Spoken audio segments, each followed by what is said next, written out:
All right, let's do it. Welcome to the Strategy Show. Yeah, that's right. You're seeing my face once again, filling in for Josh. Actually, no, I'm here every Friday.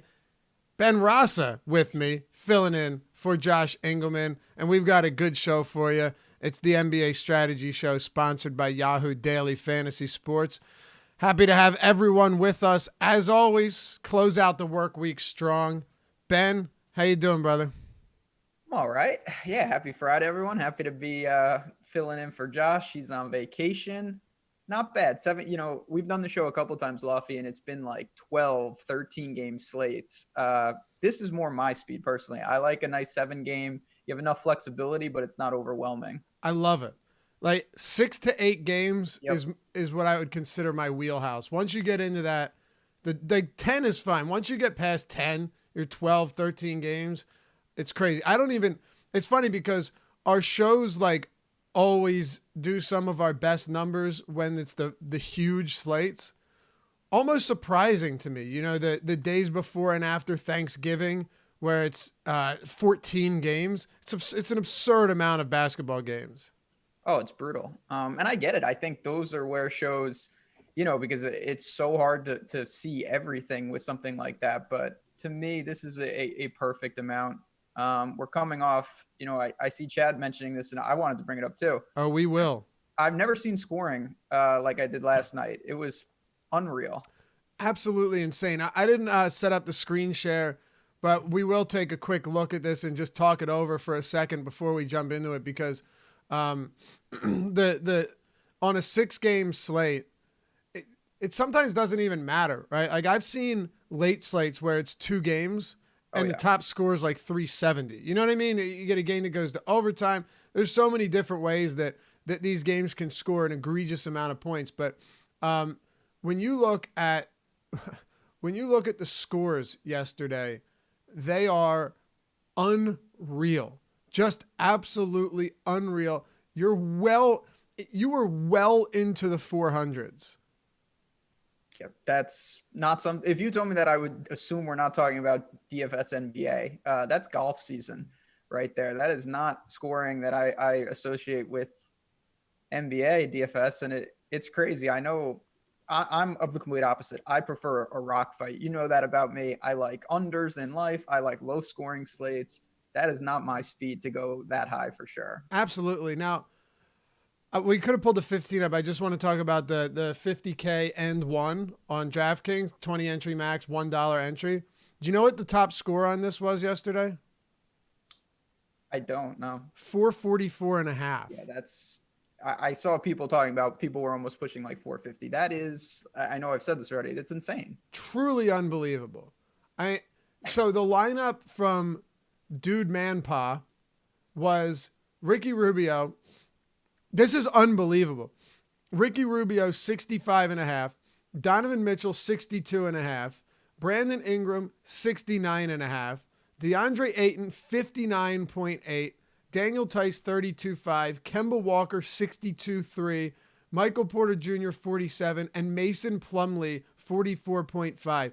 I honestly, I'm say this in all sincerity, I don't know if I've ever seen a lineup like that on DraftKings. No, where your quote unquote low man was the guy who smashed value at like 32. I mean, he had 4 guys in the 60s. Unreal. What? Like I know. That's not a real thing, but his lowest score was 32 and a half. Yeah. That's well, I'll tell you this much. If you can somehow replicate that tonight, you'll be printing some cash. I don't think we'll see that going forward. That's for sure. Just unbelievable.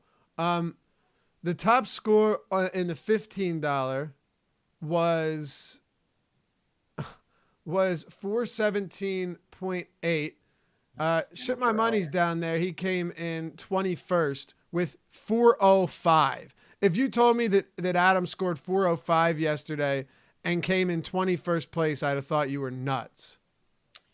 And that's the frustrating part. I totally get why people are a little tilted. You do what you kind of set out to do in your mind and you don't get paid off, but that's the nature of the beast. It certainly happens. And all you can do is kind of just keep plugging away and hope that, the scores, of course, are going to regress on the whole and, you'll have chances. But that is a surprise of all surprises last night. One more and then we'll move on. JC 2009, an Aussie tweeting us from Australia, said he tunes into all of the Awesomo content every day. He tied for second place, profit of $35,000. He played 1, 2, 3. He had 12 lineups. His top lineup came in 1 point shy of first place. He had $35,000 here. Here's the lineup, Ben. I'll get your take. Rubio, Mitchell, Ingram, Ayton. So basically that was like the top lineups, at least from what I've looked at. They all had that.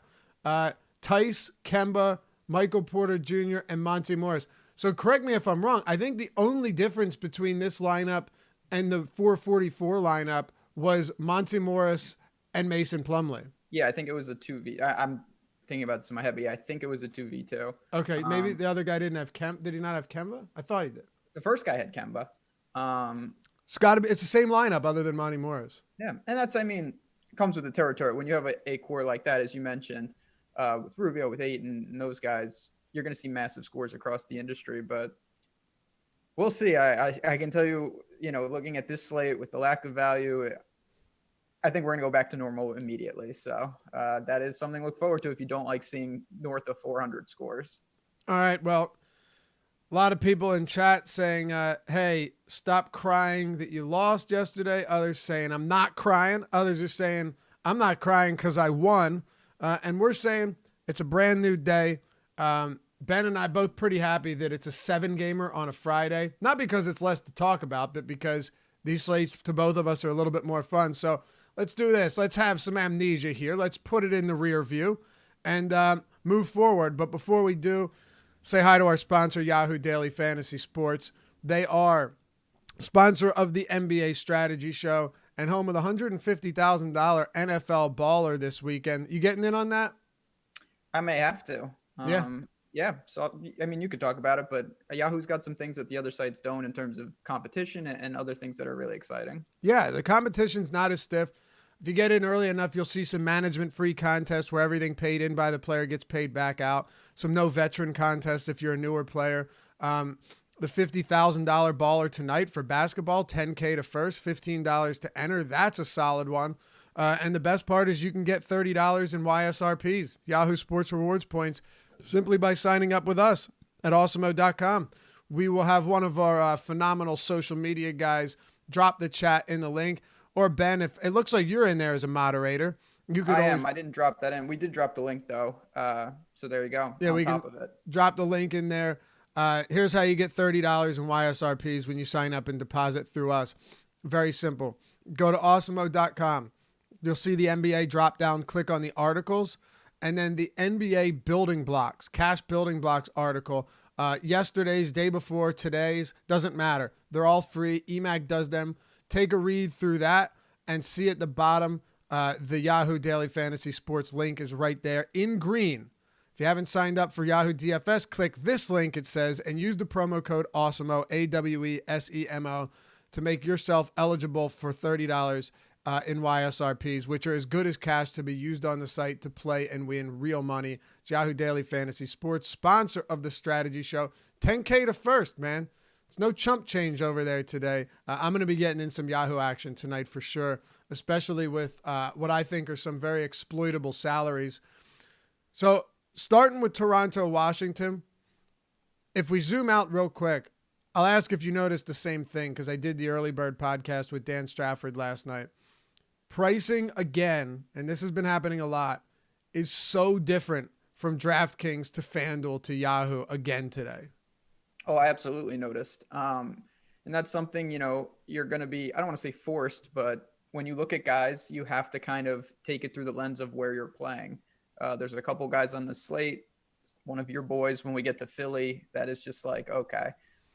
There's some insane splits here, but even in this game, there are guys across the industry that we really have to factor in where we're playing because it's a drastically different situation.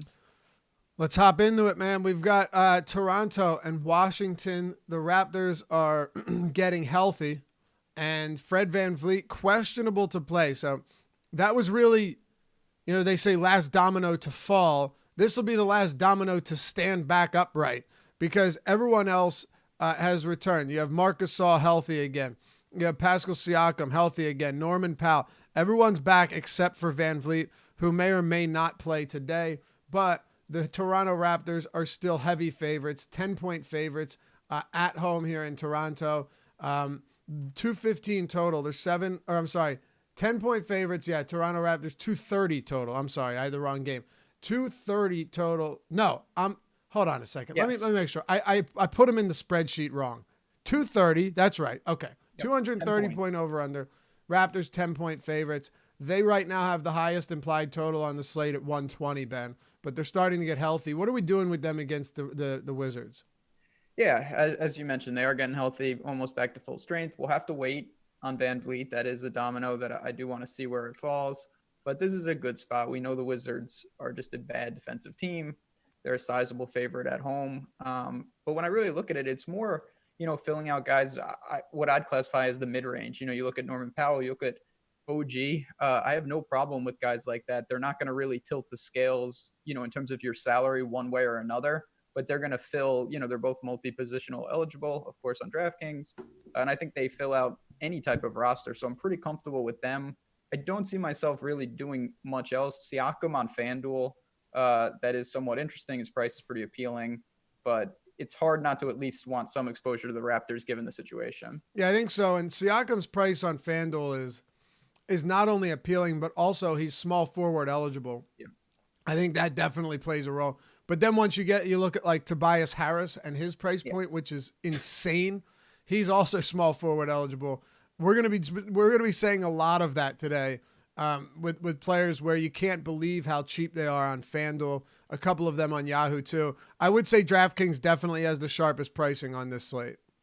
Oh, totally agree. Yeah, I was alluding when I said earlier, Tobias Harris's price. I don't really understand that in any capacity, but for me, just looking over again with the Raptors. If Van Vliet sits, guys like Powell and OG are solidified. Not that I worry about them, a ton, even if he does play, but their prices are reasonable. It's a great matchup. I think they just deliver kind of what you want and set the stage for some leverage plays down, later in the slate. And I don't really have a good read on whether or not Van Vliet's going to play today. Do you? No, I really don't. He's sporting a Q tag. It does seem like a true, kind of game time decision-esque thing. Yeah, that's what I would think. Fortunately, it's a 7 p.m. tip. There's 3 games, 7 p.m. This is one of them, so that definitely helps us out quite a bit. But yeah, I think Siakam on DraftKings even is very, very viable.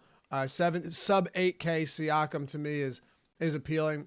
What I'm wondering too. Oh, and if Van Vliet is out, even Kyle Lowry against Washington becomes a pretty decent play because while he's not going to play 38 minutes, 40 minutes in a blowout, not saying it will be a blowout, but if it is, the guy's probably still going to get 32 minutes, which is pretty encouraging.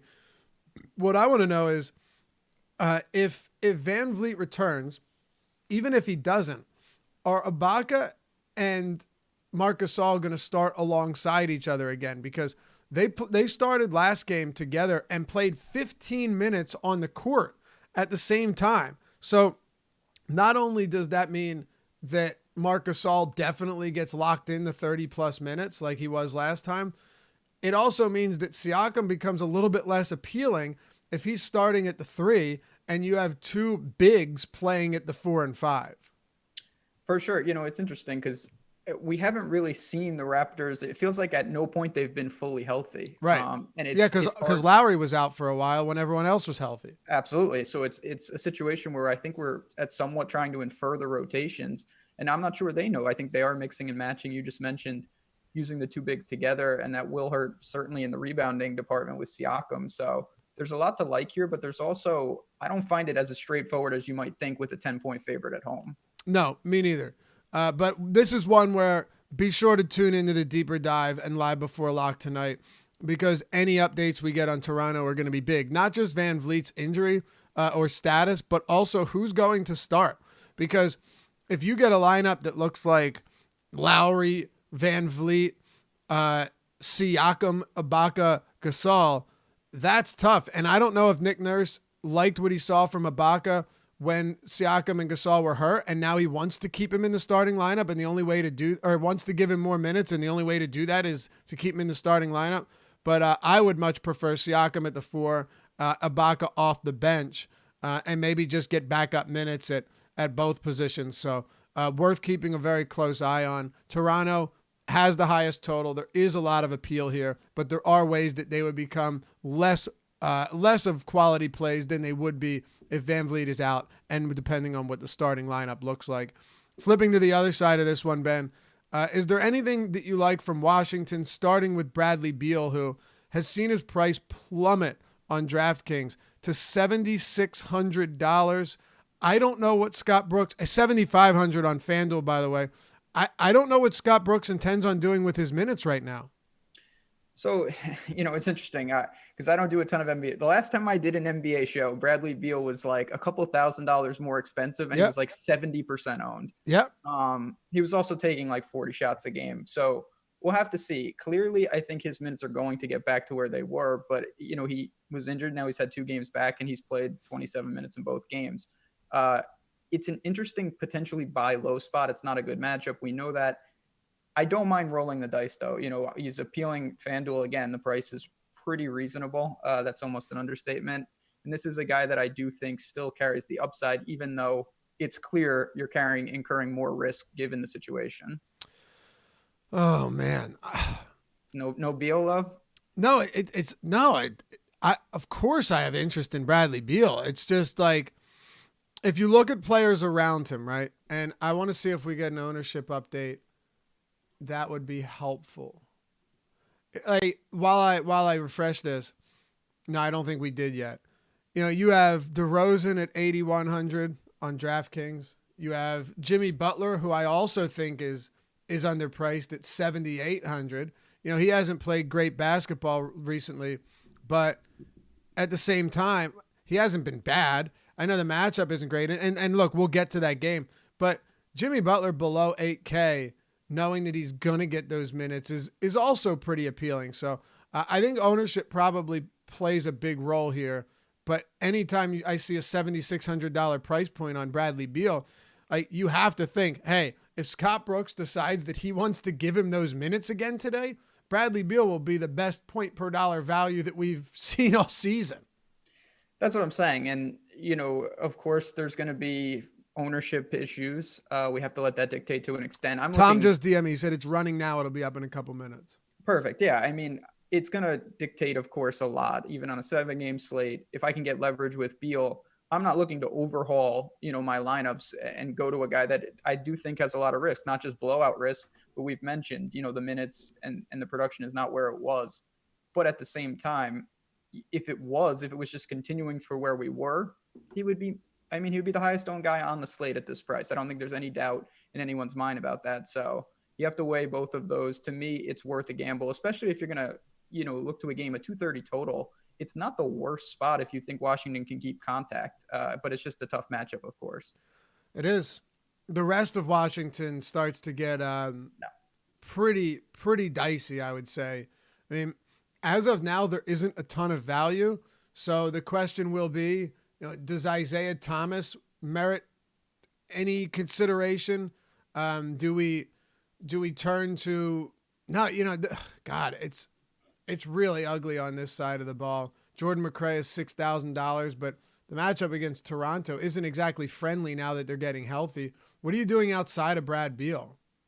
Not much. You brought up Isaiah Thomas, so listen, we have to wait for news. If nothing opens up, you may be forced into him if you want to build. Say you wanted to play like Trae Young and Doncic together. Which I've thought about for sure on this. There's not that many permutations that are going to allow you to do that. And given the lack of value, you may just attach, Isaiah to them and say, you know what, if he can just be average, I think this is a unique build and I can get my leverage if they both go nuts. That's one way to approach it. Now, as more value opens up, the necessity of a guy like IT in a bad matchup becomes less and less in my book. But right now he is on my radar for sure, if only because he's a pure value play. I know that's the thing. Do we see Thomas Bryant begin to get more minutes, I have no faith in that whatsoever. You know, he's returned and he's played 15 and then 12 minutes in his last 2 games. So I don't really think there's anything else here. And look, you're spot on with Isaiah Thomas, but that is not going to feel good. Oh no, I'm hoping that value opens up, and even if it doesn't, I'm not sure how apt I am to go really. That's a really aggressive stars and scrubs type lineup. With guys like, there's a lot of mid-range options that you can go to, and they don't really fit that type of build. So unless I really get a line that I want to jam, two of the top end guys, I'm not sure how much IT I'll even get to. Okay. Yeah, I'm hoping not a lot. Yeah, me too. But I guess we'll see how it goes. 1 second here. The Wizards are, every time I do a show, the Wizards are on it. I really got to schedule these better with Josh to get away from the Wizards. Sick. So I was trying to figure something out over here with ownership projections, but we got them up. Right now, Bradley Beal coming in at 13% on DraftKings.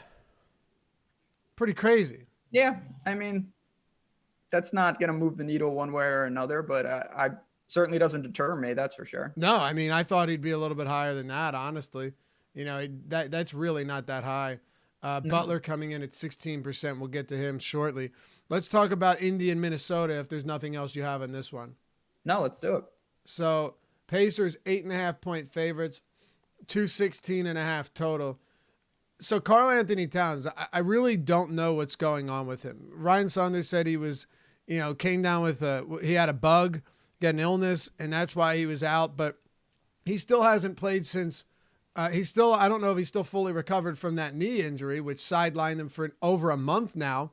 Like, was it just the illness and he's ready to play? I don't know. But I think we could agree that even if he is active today, and Saunders said there was a legitimate chance that he returns this week, and the week is coming to a close, he's probably still going to see limited minutes. Like, I wouldn't feel comfortable putting him above 30 minutes if he came back from a month-plus hiatus with a knee injury. Yeah, I mean, when you click on guys, you're not going to see the knee/illness combo too often. That's a new one for me. He's out of play regardless. It's more that he'll muddy the waters, for Gorgie Jang and some of these other guys if you're looking to some of the T-Wolves. The guy for me that, we just talked about Isaiah Thomas. I'm not really sold on that. The next step up for me would be Shabazz Napier. He's reasonably placed in my book. I feel pretty good about the production. The minutes should be, I think enough to give him some value. He's flat 5K on DraftKings.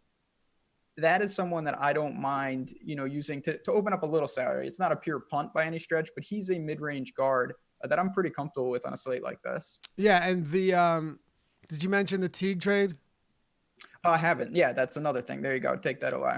So now he's not playing tonight. I know he's not here anymore, but right, him and Treveon Graham got traded to Minnesota or to Atlanta in return for Minnesota got a real haul here for Allen Crabbe. Oh, yeah. I get it. They're not doing this because Allen Crabbe's going to win them a championship. Also, I mean, hell, Golden State Warriors are Minnesota is apparently aggressively pursuing D'Angelo Russell. I saw that. Pretty interesting stuff. But, I think that with Teague being out, I wouldn't say it does an incredible amount for Napier, but I think it does enough in that, okay, so could Culver get some point guard minutes, backup point guard minutes?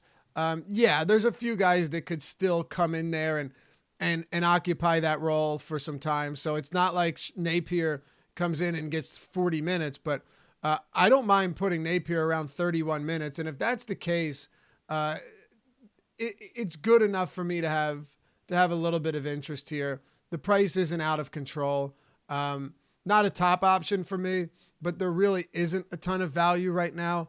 And that's one of the reasons that unless something opens up, Napier at $13 on Yahoo, pretty palatable. 5K on FanDuel, 51 or 5K on DraftKings.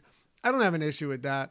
I do want to talk to you about Wiggins, because something that we've mentioned a few times on the shows lately, believe it or not, Wiggins has been better with Towns on the floor this season.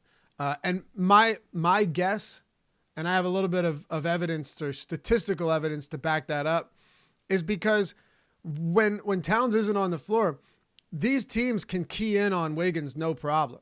Otherwise, who are they going to exhaust their defensive attention on? Is it going to be Napier? Is it going to be Culver or Travion Graham when he was here, or Robert Covington or Gorgie Jang? Like, Wiggins is the guy that you have to stop. So he actually, on the season, his effective field goal percentage, Ben, is 8% higher. 8% higher with Towns on the floor. It's 53.8% with him on the floor. With him off the floor, 45%. 7% higher. It was 8% last time out. That's a pretty significant difference with an on and off for a guy that's as good as Karl Anthony Towns. So, yeah, it's a situation to me, when I just think about what kind of Wiggins is, he's not someone that when you get keyed on, the way to make up for that is on pure volume. But he's not that kind of guy. He's more relying on efficiency. And naturally, when you're getting keyed on, your efficiency is going to go down. And he's just not going to take more, 30 shots, not Bradley Beal style.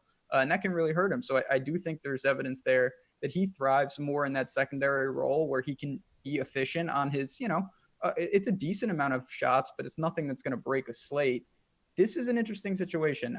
If you're building a balance type build, he's right in there, in that price range.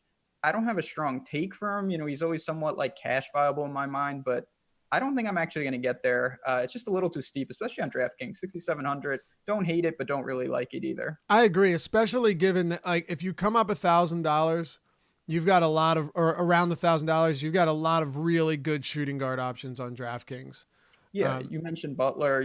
I'd mentioned Beal for sure. DeRozan's another one. A little bit more expensive for sure, but there's a decent amount there where you don't have to get there. But it's amazing to me that with Towns on the floor, 1.12 fantasy points per minute. 1.2 fantasy points per minute for Wiggins.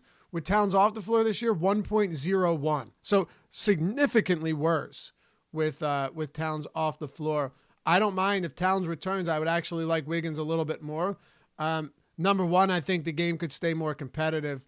And number two, I think Wiggins is, just like you said, more efficient in a spot like that. But I don't think he becomes a priority in any real fashion, regardless of what Towns' status is. On the other side, for Indiana, this is a pace-up spot for the Pacers at home. Pretty hefty favorites here.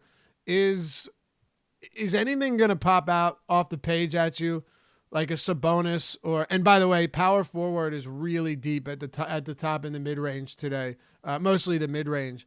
But yeah, talk to me about the Pacers. Anything you like here? It's interesting because it's I don't want to say only 7 games, but this is a good spot for the Pacers. They're around 8.5 point favorite at home, pace up spot. Nothing jumped though. I think TJ Warren actually might be my favorite guy from the Pacers. And again, it's a price thing. He's reasonable, 5,300 on DraftKings. Does have some upside, and I don't mind the matchup. 54 over on FanDuel, and he can fill out, again, with guys like Napier, maybe the back end of a somewhat aggressive lineup, but one where you can still pay up for a premier guy. So bonus, I have no problem with. I just don't know if I want to spend that amount of salary on him. That's going to hamper something down the road. There is an opportunity cost there, especially you mentioned power forward, pretty loaded. It is. I don't really have much from India. I would say, like, if I had to look somewhere, Sabonis is a perfectly reasonable option, as he is every night. Whether Towns is in or out isn't going to sway my opinion one way or the other, but I do like him a little bit more if Gorgie Jang comes off the bench, because Towns defensively, especially in rim protection, is really bad. And 50% of Sabonis's field goal attempts come within 3 feet of the basket, which is really a huge number, for a power forward, or at least higher than most. So I like that. Listen, he's a 23% usage player with a 21% rebound rate and almost a 20% assist rate. Those are great numbers and pretty much an instant double-double. Is there anything else from the Pacers? So the guy I wanted to ask you about, and I think for me, he falls into what you just described with Sabonis in terms of, if you told me you were playing him, I wouldn't have a problem with it, would be Malcolm Brogdon. Do you have any interest there? Yeah, I think Brogdon is more than reasonable. I know in the deeper dive, Adam and I really liked him the other day. He ended up being, okay, 37, nothing crazy. But it's hard not to like him when he's 6,700 and he was 6,500 the game before that.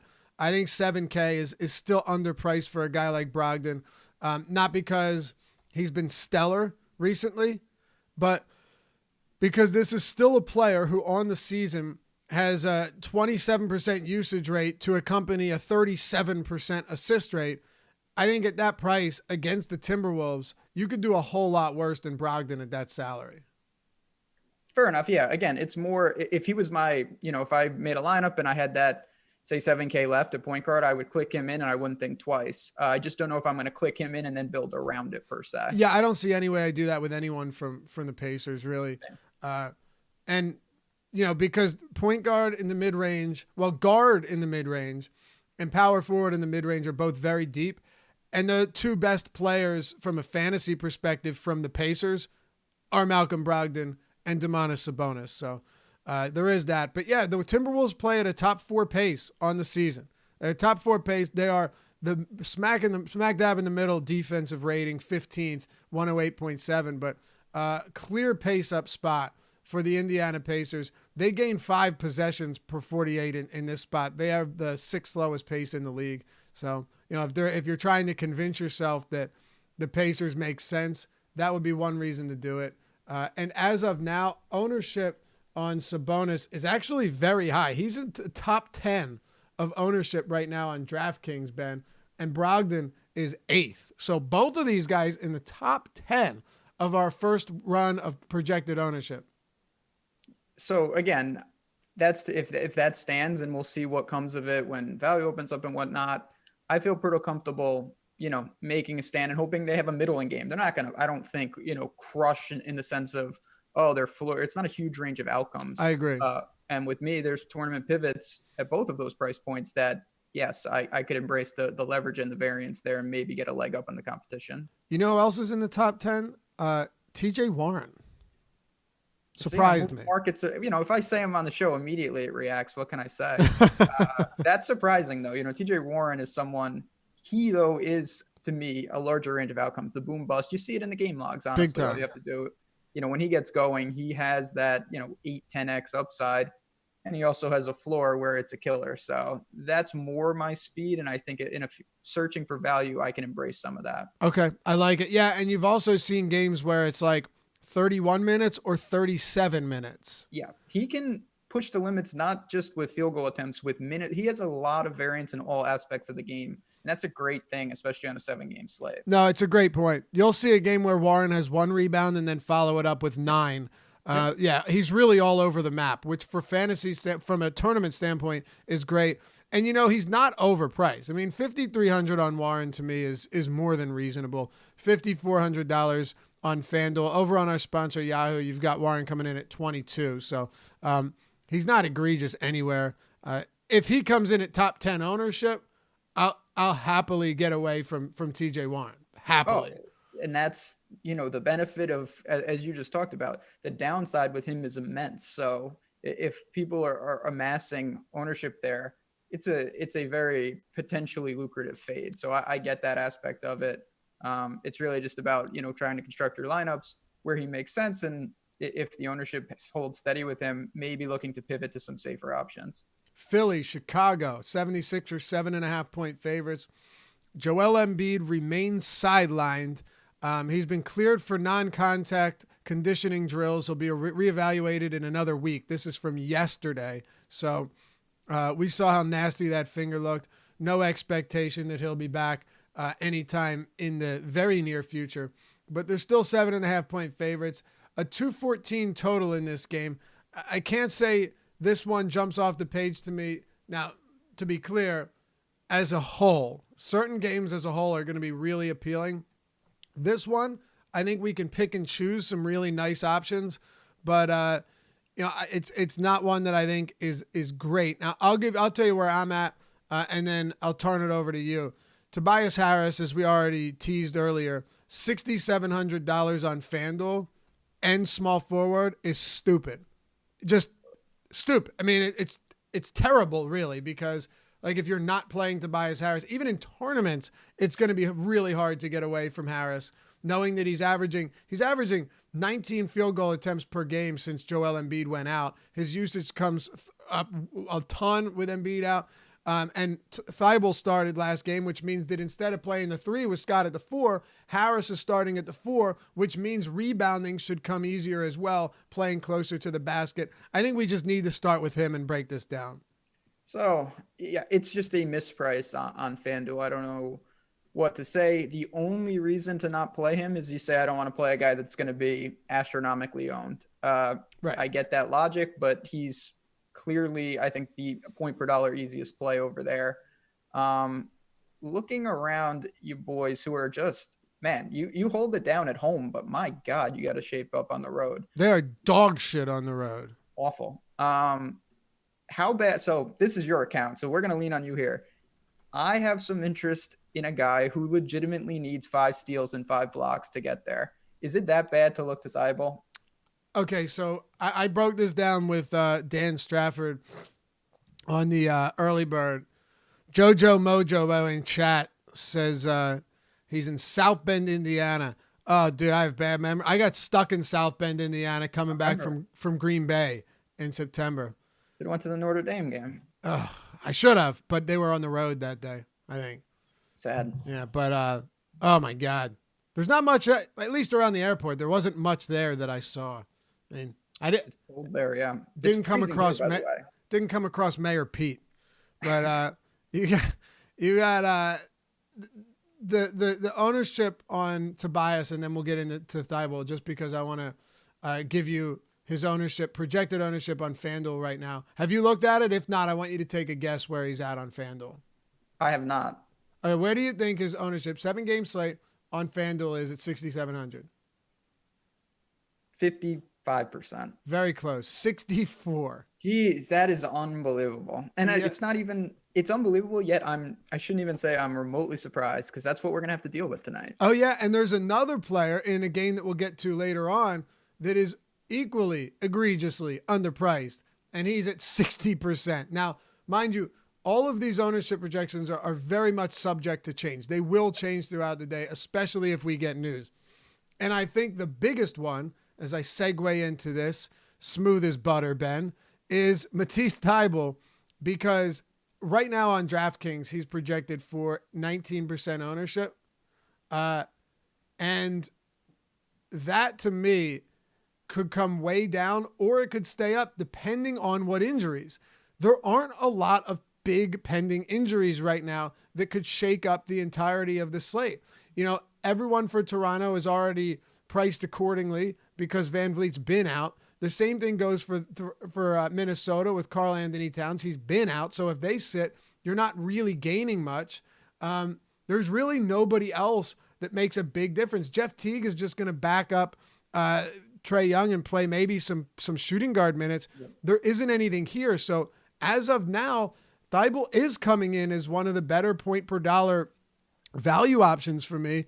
And at this rate, you just got to pray to the basketball gods that this guy gives you a combined 5 stocks.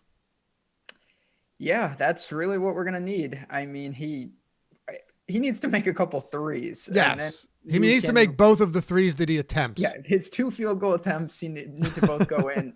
Then you get 4 blocks, 4 steals, you call it a night. But again, this to me, I relate honestly to kind of like Isaiah Thomas. I hope that some value opens up and it can give me more options. But say we don't get any news that helps us.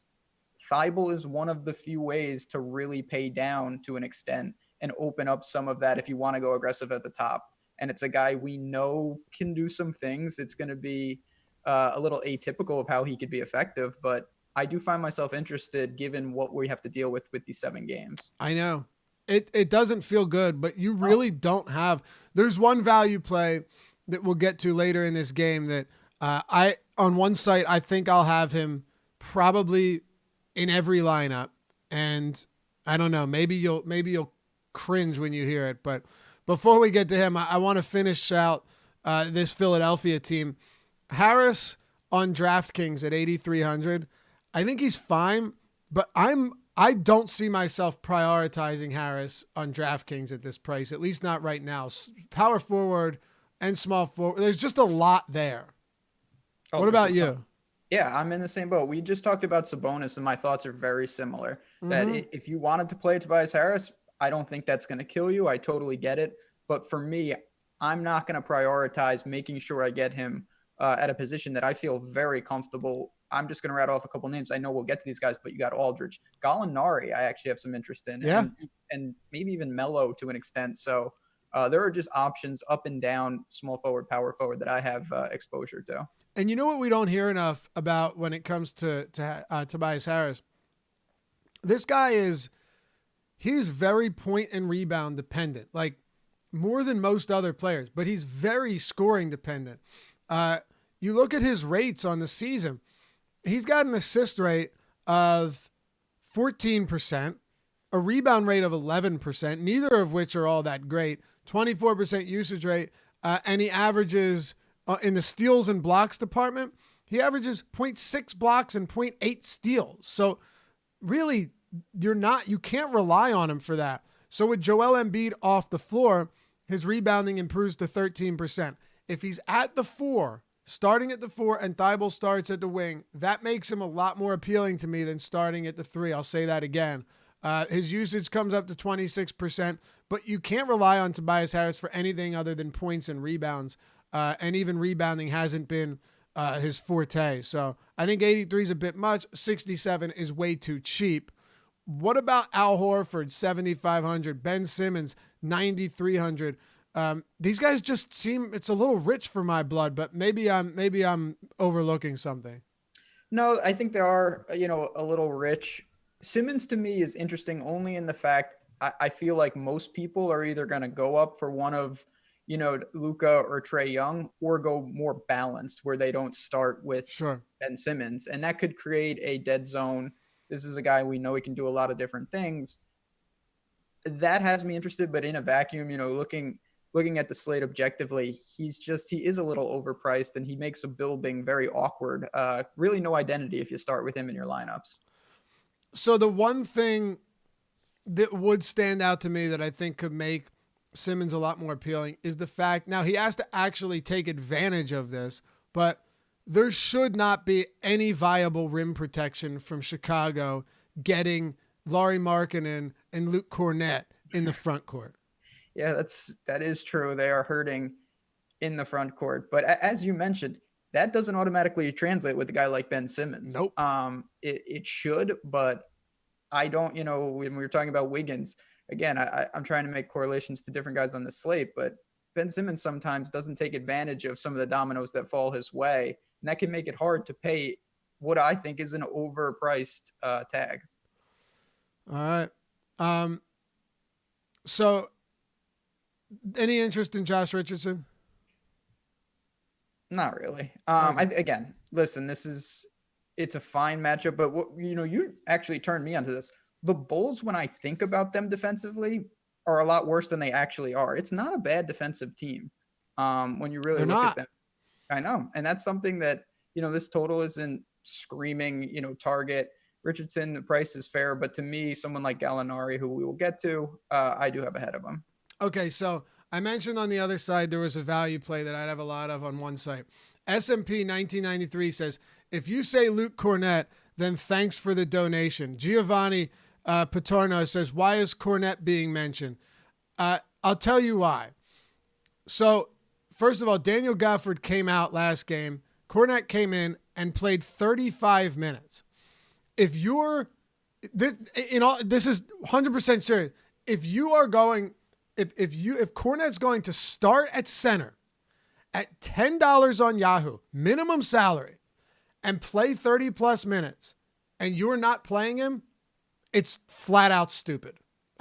Straight up, it's stupid. Doesn't matter what matchup it is. If you're getting minimum salary center, no matter how rough this guy is, the bare minimum, starting and getting 30 plus minutes on a team that has no Wendell Carter Jr., has no Daniel Gafford, and refuses to play Cristiano Felicio, I don't know what excuse you could make for that on a day that has zero value whatsoever at minimum salary. And that is, again, why we're preaching it depends on what site.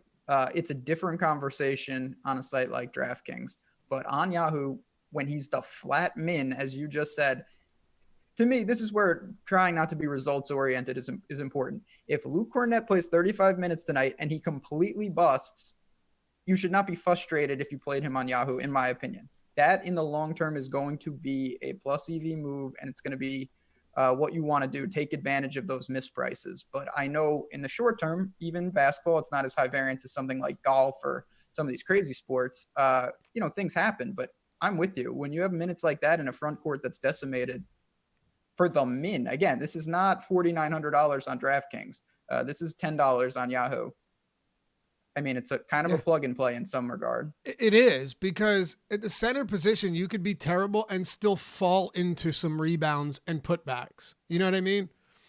And that's where the minutes, the only way, like foul trouble, of course, but we're not going to try to predict that. But if you're on the court for 30 plus minutes, just stick your arm up. Exactly. Like, it's not that hard to just leave your arms up and just get the ball. No. And also with Joel Embiid off the floor, like not having him in the front court, sure, Al Horford is a good defender, but Al Horford is a far worse rebounder than Joel Embiid. I mean, it's not even close.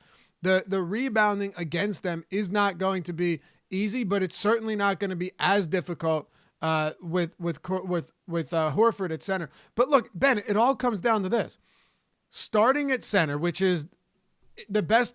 We say this a lot. Like, if there's ever a position that you'd want a guy to get, you'd want to get a value player to get 30 minutes, it's clearly center, and then point guard, assuming they're actually assuming real point guard responsibilities and not just standing around.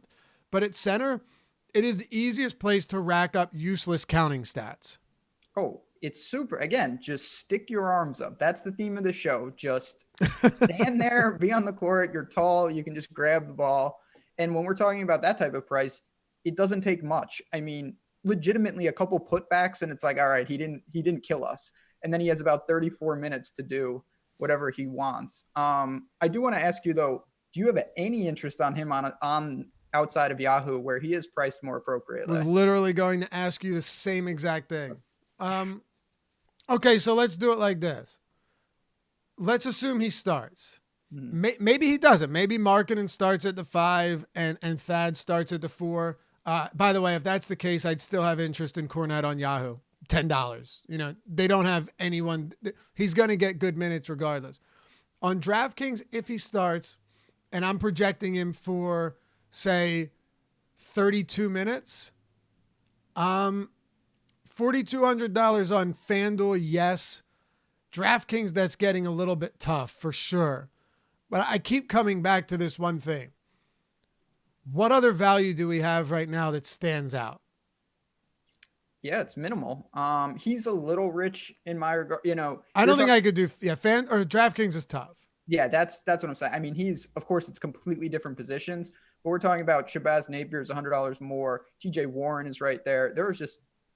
It's a little much there. I don't think I'm getting to him on DraftKings. What about 42 on FanDuel? Seems pretty reasonable. That's like it to me. Not going to tilt the scales either way. If you're aggressive elsewhere and you need him, I don't hate that. It's still at the upper end of the range.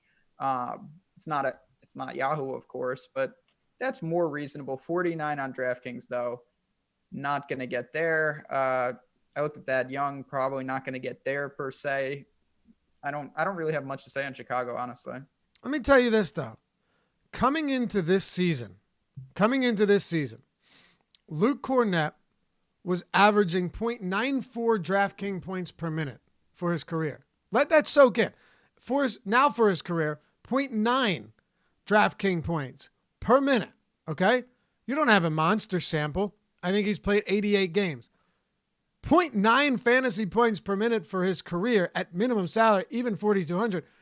We're acting like this guy is, producing numbers at Kyle Singler type rates. He actually, when on the floor, has not been that terrible. 0.9 is not bad. No, it's not. It's just, I think for a lot of reasons, people are a little apprehensive, and I get it. Like I said, I'm not looking. No, I get DraftKings. to really get him. And even on FanDuel, if I can avoid that, I probably will try to.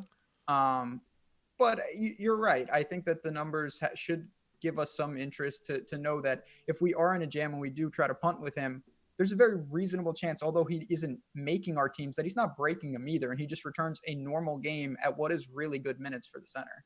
Yeah. 0.7 fantasy points per minute in 32 minutes would be like 22 fantasy points on Yahoo. I can handle that.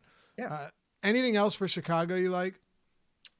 Nah, not really. I looked at that Young. You look at the guard situation. There's just a lot of bodies that I have a tough time really prioritizing. They're all in a similar price range, but man, it feels like you have to get the situation right multiple times if you want to target one of them. Then you got to pick which one, and then you have Zach LaVine, who's again just very expensive.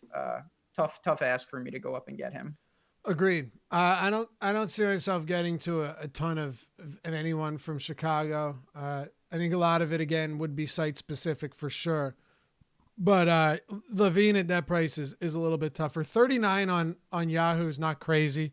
He's basically the same price as Lowry. If Van Vliet's out, I would prefer Lowry. If Van Vliet's in, I would prefer LaVine over Lowry. But neither are priorities, or LaVine's not a priority to me. You want to move on? Let's do it. All right. Oh, by the way, NBA Strategy, all one word, gets you 50% off your first week of Awesomo Plus Platinum membership. Ownership projections that we've been referencing throughout the day. We update them, every hour leading up until lock and right before lock to make sure that you've got the most accurate information going into the slate.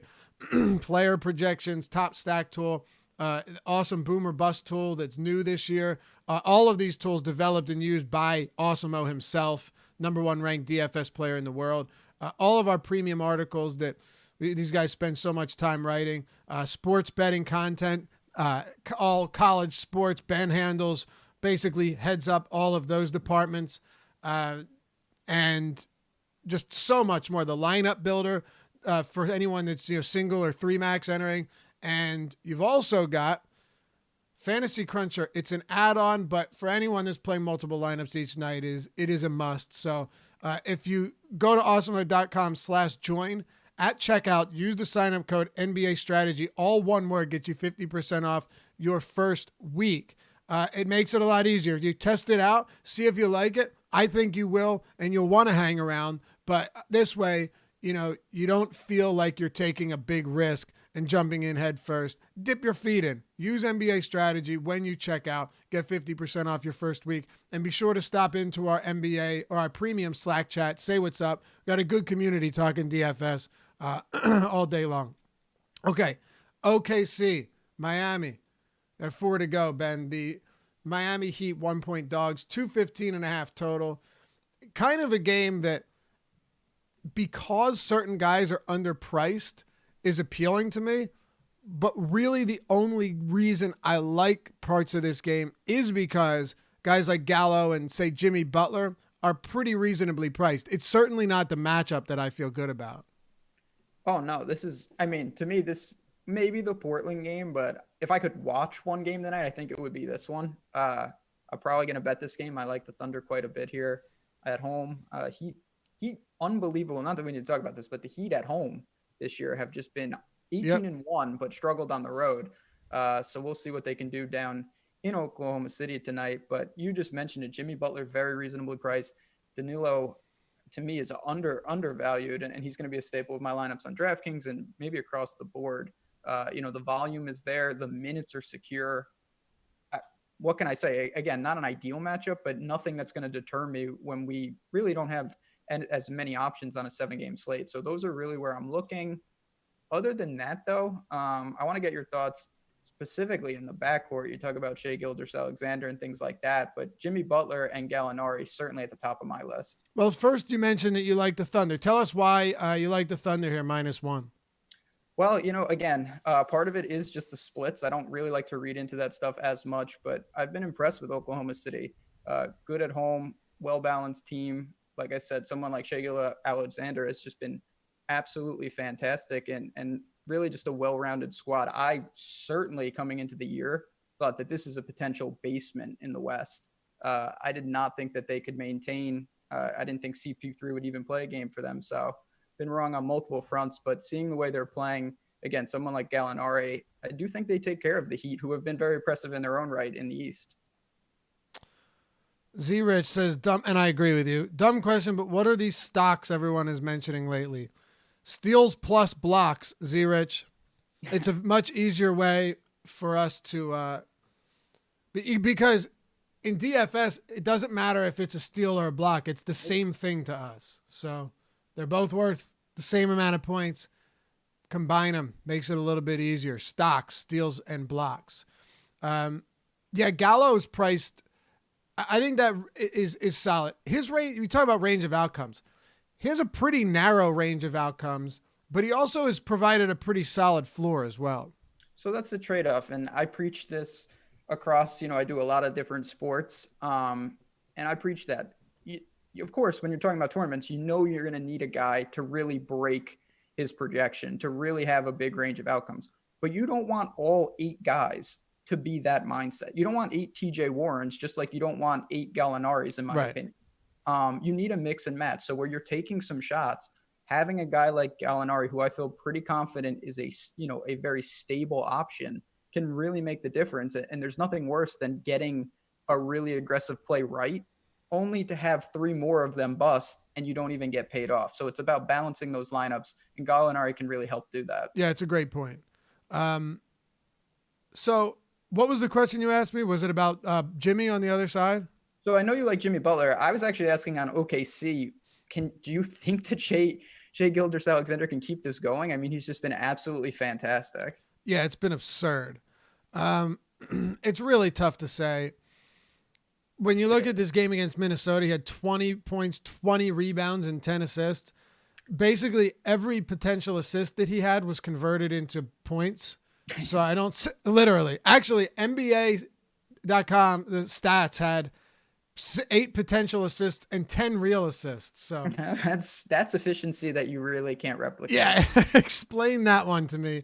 I don't get it. But last game, he had 4 stocks. So you got an additional 8 points there, 21 real points.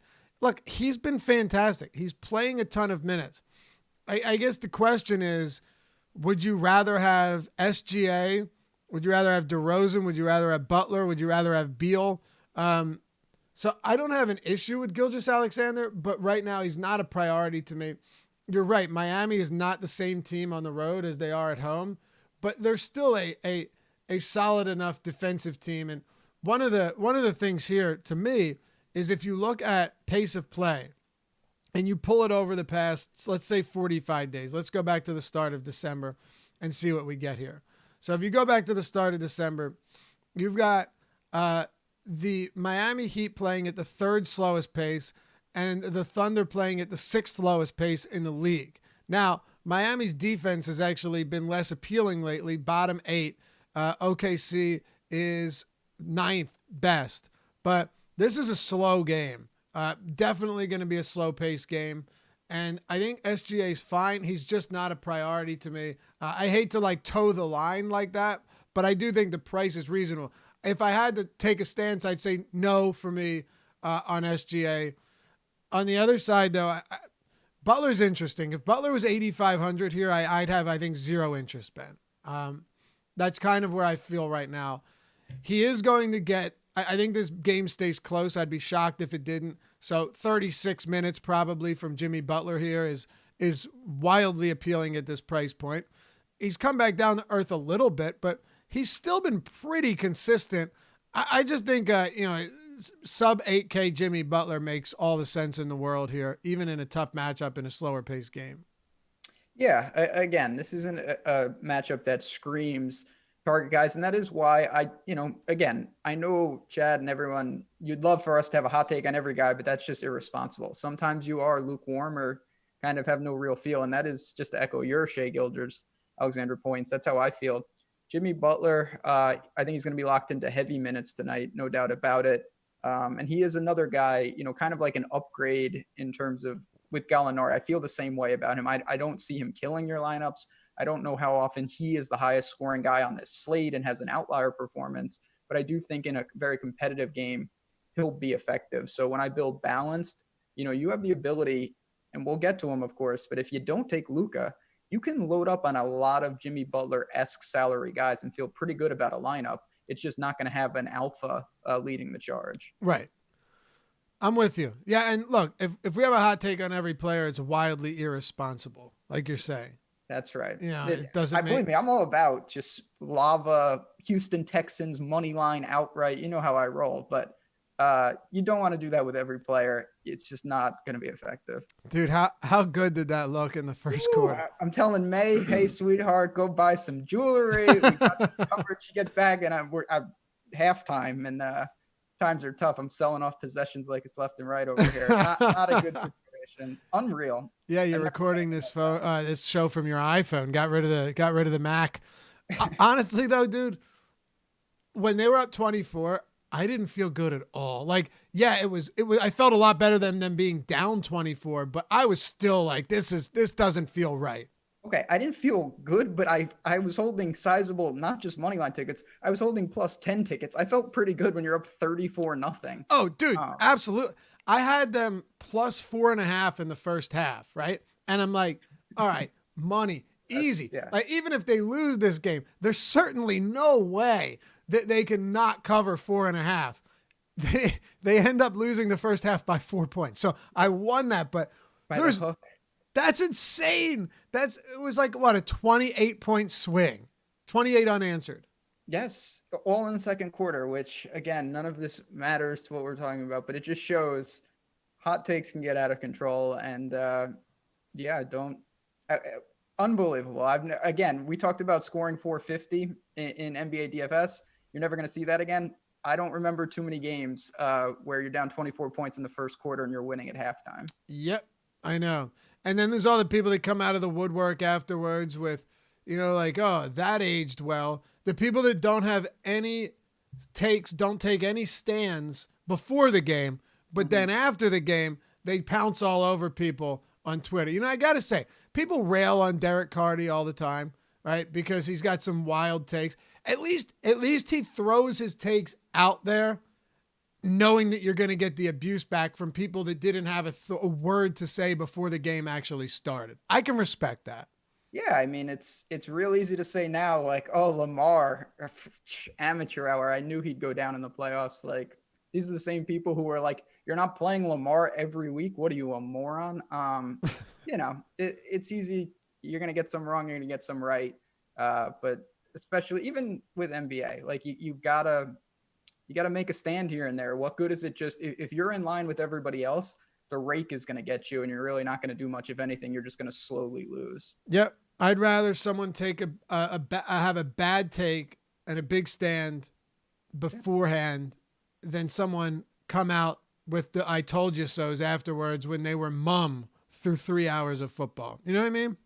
Yeah. See, this is what I'm talking about. Adrian and Chad, Titans winning Super Bowl. That's what we're talking about. Get Love after it. Good. Boom. Love AJ it. Brown, big week. This Right. is what I'm talking about, Chad. Way to respect the show. See, you know what? These guys get it, man. I say all the time, we got the best viewers in the world. We really do. That is quality stuff. Guntbag just slapped it, he said. Guessing you're talking about that like button. He must watch Davey 504. You ever heard of him? No. Well, time. Story for another time. Some other time, yeah. Okay. Pretty interesting character. One of the greatest bass players I've ever seen in my life. Memphis and Cleveland. Let's move it on, unless you had anything else, but I think we covered that, right? No, it's a great game, but not, for me, low on the priority, just a couple mid-range. I hear you. Types. Memphis and Cleveland. You got the Grizz 8.5-point favorites. They're playing good basketball, Ben. They are playing good basketball. 230-point total. Look, they just came off a win against Houston. They beat Golden State, smoked Golden State, beat San Antonio by 13, beat Minnesota. They beat Phoenix. They beat the Clippers.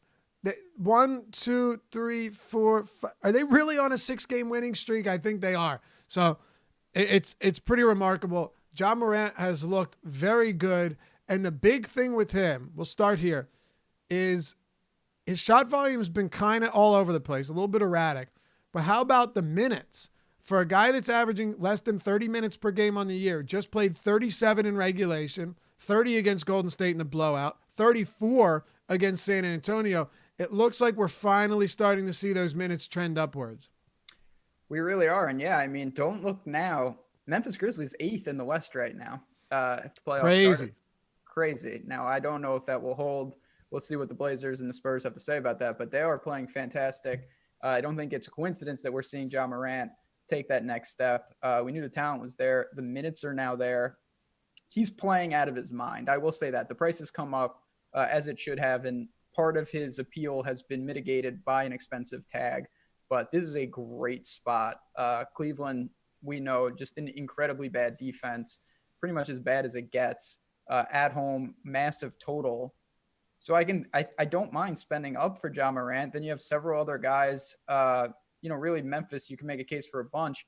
I'll take it even further, though, and I know he's sporting a Q tag. Again, if you want to talk value, Crowder's not the worst, in my opinion. Now, we have to see if he plays. He does sport a Q tag. But someone like that, if he gets the minutes, mid-20s, I think he puts up an effective line against, to me, what is the easiest spot to attack on the entire slate. You know what, dude? I'm with you. I said the same thing with Dan last night. Right now, value is so scarce that Jay Crowder, you were talking about Crowder, right?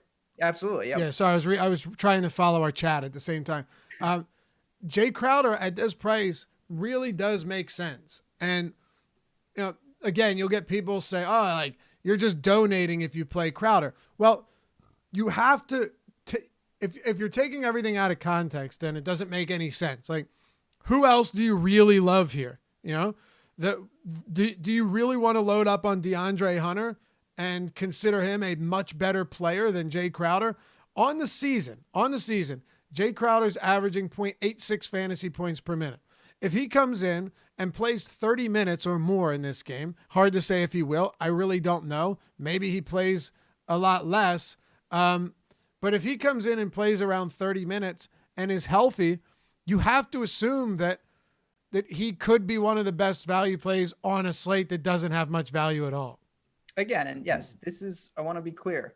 This is the nature of the slate. It's dictating me to have to funnel to guys that ideally would I want to take a shot on a Q tag Jay Crowder? Not really. Yesterday, you would have had no interest in Jay Crowder. Big goose egg. Not going to happen, but that's a product of what we're dealing with. And when you look at the matchup and you look at the way that the Grizzlies are playing, as you just said, is it really inconceivable that he plays around 30 minutes in this game and puts up a very reasonable tag and that unlocks what could be the winning combination of high-end value?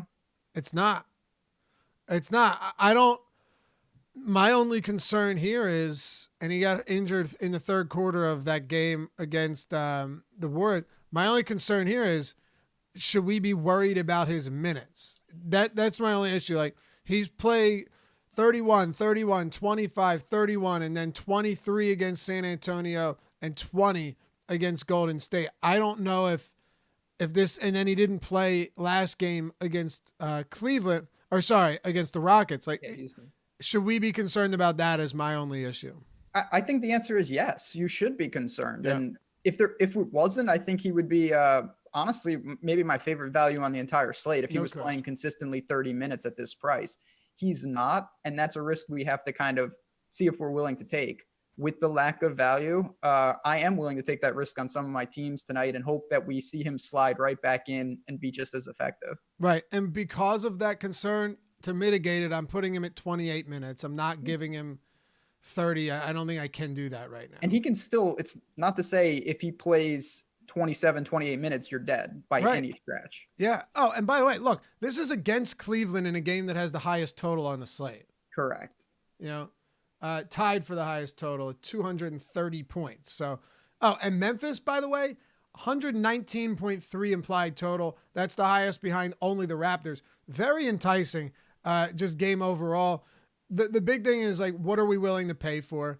I think with Ja Morant, that's a little bit pricey, but I do love that he's been playing more minutes. And then I just want to ask you about Jaren Jackson and Jonas Valanciunas. Yeah, Jackson is someone, again, it's a product of the matchup.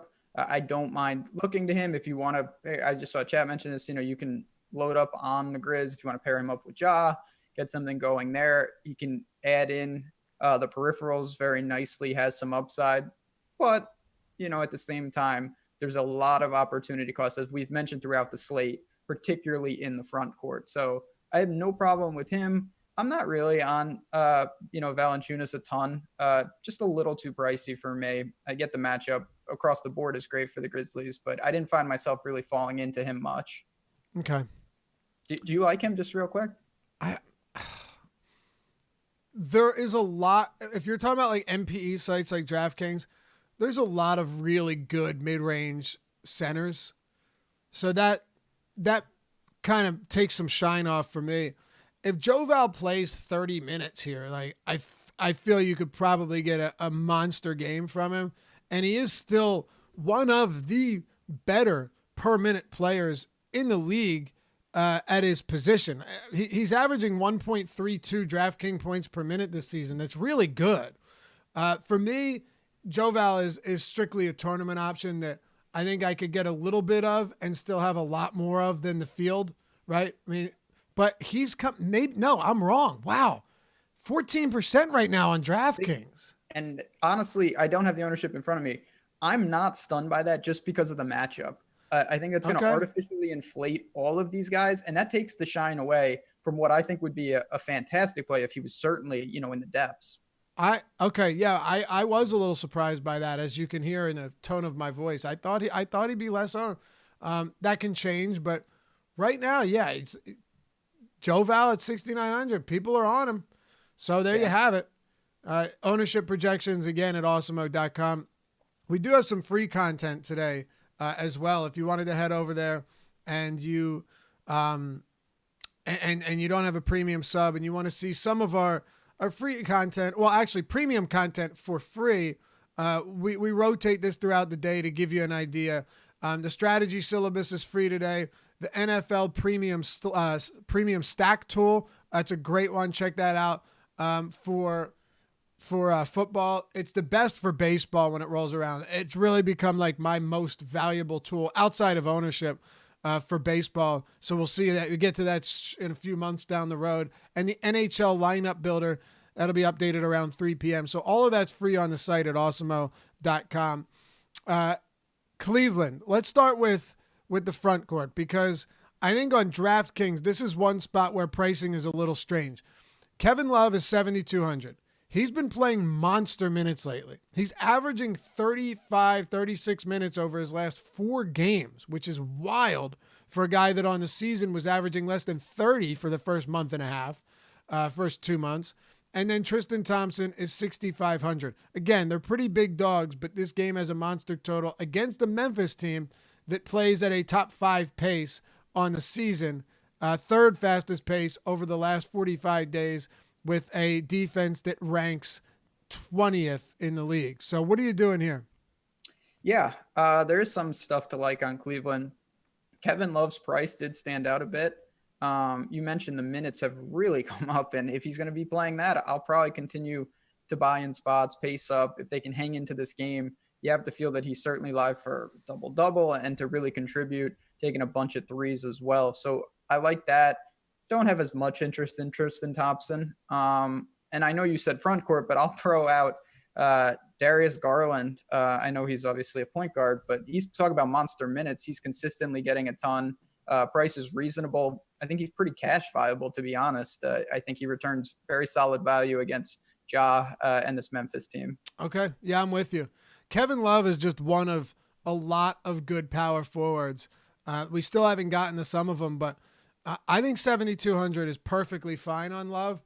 But here's where ownership is going to play really heavily for me, Ben, because, or at least I think it will. When you look at some of the mid-range guys that are getting a ton of ownership, Kevin Love's coming in right now with very, very little ownership. This might just be because he didn't play last game and we have to update that. It has to be, but I still very intrigued to see where he falls in here. I think it's a pretty good spot, pace up spot, top 3 pace for Memphis, big time pace up spot as a matter of fact. So I do like Kevin Love. Any interest in Colin Sexton?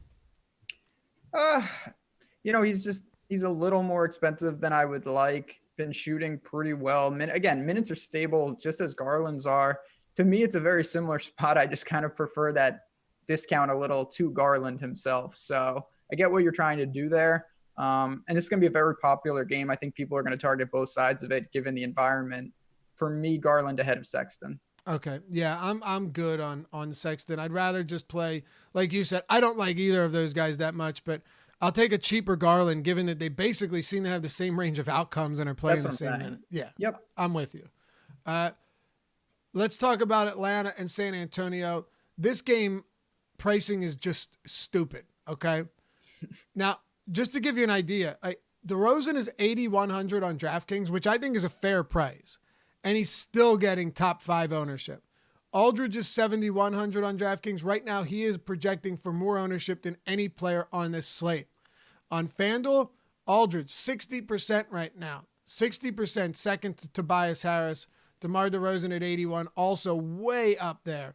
So across the board, Aldridge on Yahoo, highest projected owned player, $26. DeRozan, 5th highest.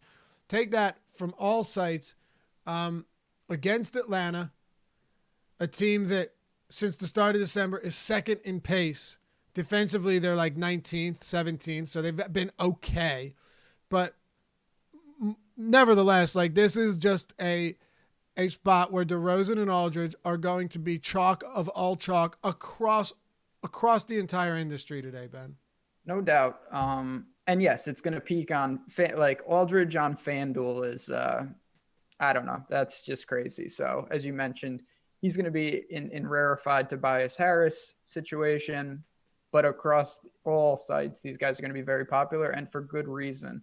I think I like Aldridge just a little bit more. If I was having to choose, he is cheaper and it's just a great spot for both of them.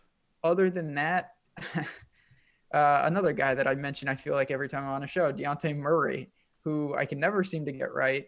But I honestly have an appeal, and it's more of a tournament play. I want to be clear. The minutes we're dealing with, the Spurs, who a lot of times they're somewhat atypical in how they do things in terms of rotation.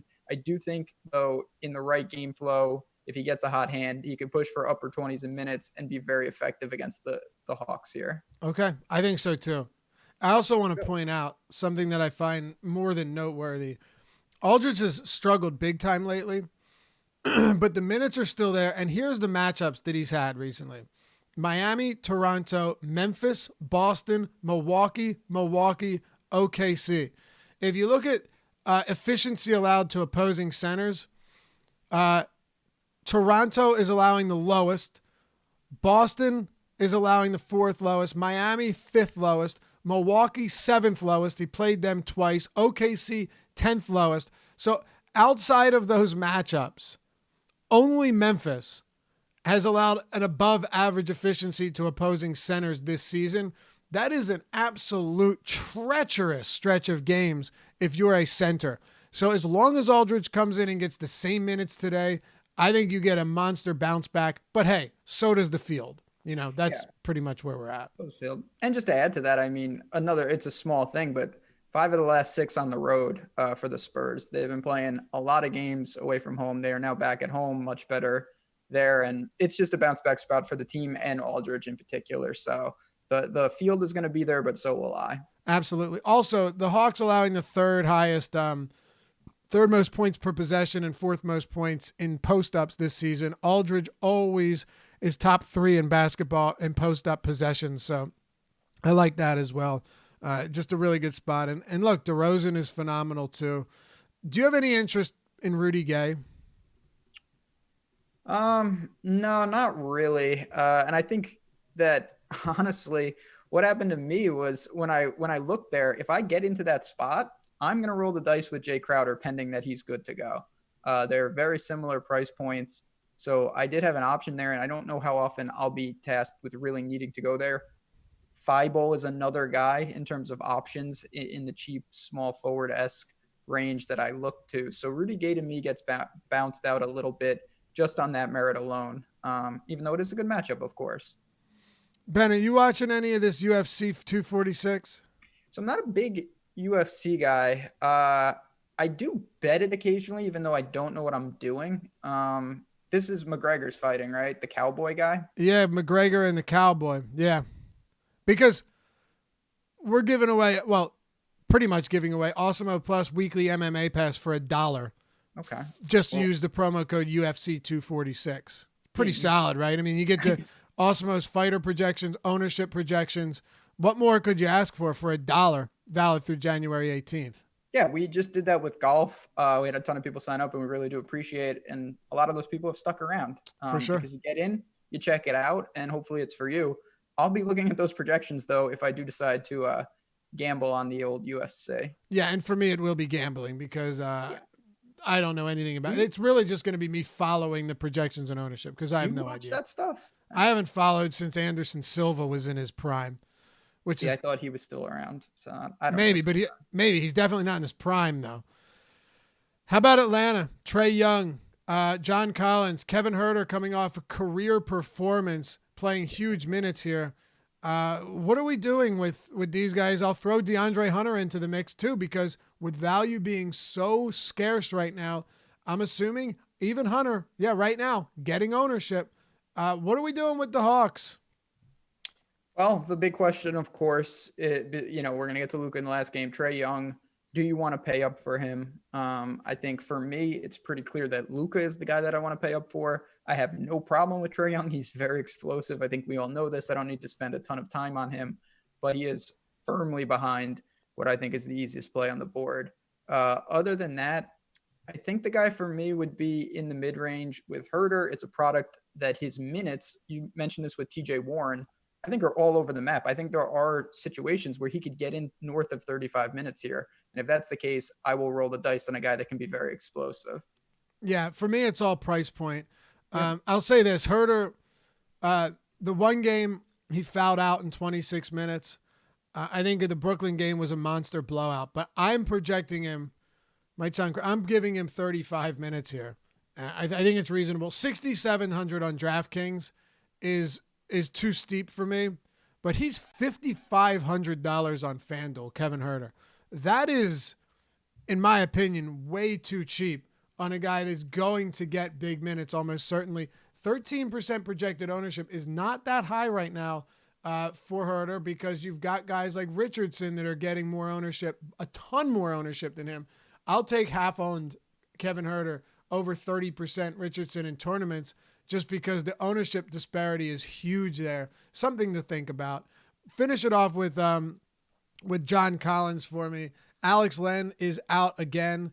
Bruno Fernando, I don't even know. I know he's out. Is he back? He's recalled from the G League. Damon Jones played a little bit. I'm not sure I can get there per se. What about, and we'll finish this out and then get to the next game.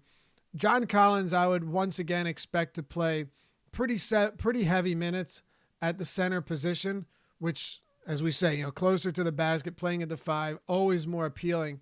What do you make of him here in this matchup? Yeah, I mean, listen, it's a guy that if he can stay out of foul trouble, the minutes will be there. He's very productive when he's on the floor. But to me, he is more of a product of the slate itself in the sense that in lineups where if I play Trae Young, I don't know if I'm going to have him. If I play Luka, I don't know if I can afford him. If I omit both, maybe this is how I leverage the Hawks, pair him up with a couple of Spurs in a build like that. I don't hate that, but it's not my priority at the same time. And I don't see many ways. What do you think's the max he could play here? Like 32, 33? Or you think you could push beyond that? For Collins, I'd say max probably 34. Okay, that's fair. Yeah, I see. Of course, we're talking about a ceiling. If you got that, I would certainly have some interest. But I think there are a lot of ways that he could hover, around 30, maybe even a little less. And at this tag, not give you a ton in terms of upside. Yeah, I agree. There were super weird rotations last game because of foul trouble. Mm-hmm. So Damian Jones came in early in the first and the third quarter and played a bunch of those minutes at the 5. But I still think Collins, in a normal situation, would get a decent amount of center run. I think 7,700 here is more than reasonable, but this is why I said earlier, I do also see a lot of it coming down to ownership. Like is anyone going to run away with this? Aldridge seems to be running away with this ownership right now, pretty much everywhere. Siakam's another one. You've got to come down a bit to get to guys like Collins and Kevin Love and a bunch of those. So I do think there's maybe an edge to be had, but it's just really deep at the mid-range of power forward, man. There's probably 5 or 6 guys that are more than viable. Yep, absolutely. And I like that in the sense you got a ton of flexibility in terms of price point, but it's also very difficult because you have to prioritize. DeAndre Hunter is just one of these guys like Thibault. You hope he plays 35 minutes. Thibault won't, but you hope Hunter plays 35 minutes and isn't terrible. Yeah. I don't have a ton of interest there, to be honest. Let's close it out. Portland and Dallas. If you enjoy the show, you guys want to help support us, we appreciate every single thumbs up that we get. Subscribe and hit that notification bell as well so you always know when content's going to drop next. Dallas at home against Portland. Not only do I have Luka Doncic projected as my, highest fantasy point producer, but it's not even close. I think I have him like 13 points above the next closest player today, Ben. Yeah, I mean, he's just amazing. God, he should just be the MVP. Anyway, that's neither here nor there. Luka, certainly, as I said, it's what I want to do. I think you can, even with the lack of value, you can pay for him and fill out very reasonable lineups. I don't really worry about the matchup. I don't worry about anything. It's just an incredibly expensive tag, which I get.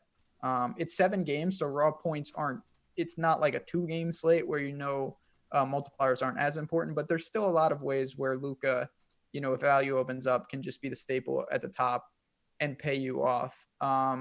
Other than him, particularly with Dallas, I don't have a ton to say. Looked at Tim Hardaway Jr. a little bit if you want to leverage against Luka. He's going to take a bunch of shots. Maybe he can get hot. Dwight Powell, I assume Porzingis, what do you think? Not going to play? I mean, he was probable, and then he was active, and then he was a late scratch. I have no idea, dude. Yeah, that's a tricky one. He's been out for quite a while now. Not as long as I thought, honestly, just late December, but still. So we'll have to wait and see. That is one of the few injury news that I am waiting for. Me too. We would both agree, though, that just far and away, Luka Doncic, the best option here. Yes, in my opinion. On the slate. Yeah. Yep. Yeah, he should just it's 7 games, so I don't want to be must-play territory, but it's hard to get away from him for me, even with the lack of value again. It really is. I mean, I was toying with the idea of going full out balanced because I do think there's a lot of good mid-range. I've said it a ton, but I think the mid-range is stacked to the brim. So that at least makes for an interesting conversation, but it's still really tough to get away from that. It really is. And not to mention, this Portland team is bottom 4 defensive rating over the past 30 days, over the past 45 days. They've really struggled defensively, and that's no surprise given the personnel. So, look, he's very expensive. Is there a way to maybe by the way, on FanDuel, there's no excuse not to play Luka at $11,000. That's insane. First of all, I'm speaking more so to DraftKings, where he's 11 or 12-4. I guess basically if you play him, Ben, we're going to have some combination of, Rudy Gay or DeAndre Hunter or Jay Crowder or Matisse Thybulle. We are. I get, on DraftKings, I think it is a worthwhile conversation. You could punt, take the savings to Trae Young, save a couple thousand, or you could start, in that DeRozan, Lillard, Lowry range, and really build a balanced lineup. So there's ways to do it. I'm still going to have plenty of Luka on DraftKings, just in a different tier for me. I just haven't projected so much higher than everyone that I'm assuming when I crunch lineups, there's no way I'm not going to get a ton of Luka, It's that simple. The rest of Dallas, though, I'm really not that interested in. So even if Porzingis is out, I don't know if anything real specifically stands out to me. Let's close it out with Portland, and then we'll head out, Ben. You mentioned Melo earlier in the show, and I guess there's a few other pieces here like Hassan Whiteside. What are your thoughts right now? Portland 7.5-point dogs, nice hefty 228.5 total in this game as well. Yeah, it is a healthy total. Competitive game, definitely. Portland needs to get it going. Hassan Whiteside is interesting. We know he has massive upside. I think he's an awkward price point, but he is someone with a lot of tournament appeal. The minutes, as you've seen, they can be wild, and that's something that I like. You can embrace that.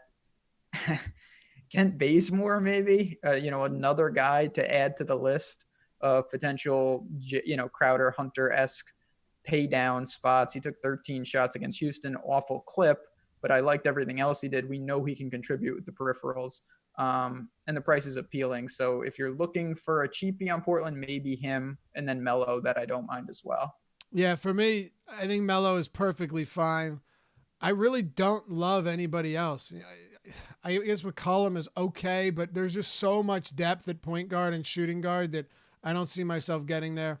I'm always willing to get to Hassan Whiteside. If the guy plays another 33 minutes, he's just 1.4, like 7 fantasy points per minute over the last 30 days. He's been spectacular. But all in all, this is Doncic and then some secondary options. Would you agree with that in this game?